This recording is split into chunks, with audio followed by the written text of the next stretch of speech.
राधे राधे दोस्तों, आप सभी को नवरात्रि की हार्दिक शुभकामनाएं। आज हम नवरात्रि के 9वें व्रत की कथा सुनाएंगे जो माता सिद्धिदात्री को समर्पित है। इस कथा को व्रत रखने वाले या सिर्फ पूजा करने वाले भी सुन सकते हैं। कहते हैं नवरात्रों की पूजा बिना कथा सुने संपूर्ण नहीं मानी जाती। तो दोस्तों आइए कथा प्रारंभ करते हैं। माँ दुर्गा की 9वीं शक्ति का नाम सिद्धिदात्री है। ये सभी प्रकार की सिद्धियों को देने वाली है। नवरात्रि पूजन के 9वें दिन इनकी उपासना की जाती है। इस दिन शास्त्रीय विधि विधान और पूर्ण निष्ठा के साथ साधना करने वाले साधक को सभी सिद्धियों की प्राप्ति हो जाती है। दोस्तों, सृष्टि में कुछ भी उसके लिए अभाग्य नहीं रह जाता।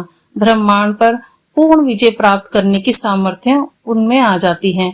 मार्कंडेय पुराण के अनुसार अणिमा, महिमा, गरिमा, लघिमा, प्राप्ति, प्राकम्य, ईशित्व और वशित्व ये 8 सिद्धियां होती हैं। ब्रह्म वैवर्त पुराण के अनुसार श्री कृष्ण जन्म खंड में संख्या 18 बताई गई है। माँ सिद्धिदात्री भक्तों और साधकों को ये सभी सिद्धियां प्रदान करने में समर्थ हैं। देवी पुराण के अनुसार भगवान शिव ने इनकी कृपा से ही इन सिद्धियों को प्राप्त किया था। इनकी अनुकंपा से ही भगवान शिव का आधा शरीर देवी का हुआ था। इसी कारण वे लोक में अर्धनारीश्वर नाम से प्रसिद्ध हुए। माँ सिद्धिदात्री 4 भुजाओं वाली हैं। इनका वाहन सिंह है। ये कमल पुष्प पर भी आसीन होती हैं। इनकी दाहिनी तरफ के नीचे वाले हाथ में कमल पुष्प है। प्रत्येक मनुष्य का यह कर्तव्य है कि माँ सिद्धिदात्री की कृपा प्राप्त करने का निरंतर प्रयत्न करें, उनकी आराधना की ओर अग्रसर हों। इनकी कृपा से अनंत दुख रूप संसार से निर्लिप्त रहकर सारे सुखों का भोग करता हुआ वे मोक्ष को प्राप्त कर सकता है। नव दुर्गाओं में माँ सिद्धिदात्री अंतिम है। अन्य 8 दुर्गाओं की पूजा उपासना शास्त्रीय विधि विधान के अनुसार करते हुए भक्त दुर्गा पूजा के 9वें दिन इनकी उपासना में प्रवृत्त होते हैं।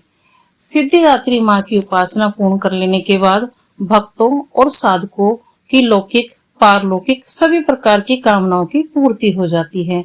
सिद्धिदात्री माँ के कृपा पात्र भक्त के भीतर कोई ऐसी कामना शेष बचती ही नहीं है जिसे वे पूर्ण करना चाहें। वे सभी सांसारिक इच्छाओं, आवश्यकताओं और स्पृहाओं से ऊपर उठकर मानसिक रूप से माँ भगवती के दिव्य लोकों में विचरण करता हुआ, उनकी कृपा रस पीयूष का निरंतर पान करता हुआ विषय भोग शून्य हो जाता है।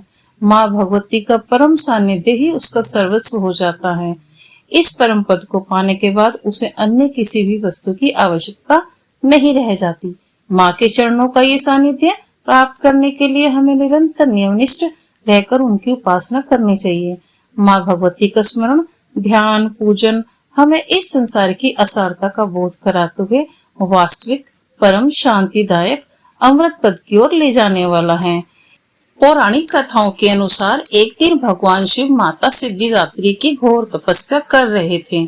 उनकी तपस्या से माता सिद्धिदात्री प्रसन्न हो गई और उन्होंने भगवान शिव को 8 सिद्धियों की प्राप्ति का वरदान प्रदान कर दिया।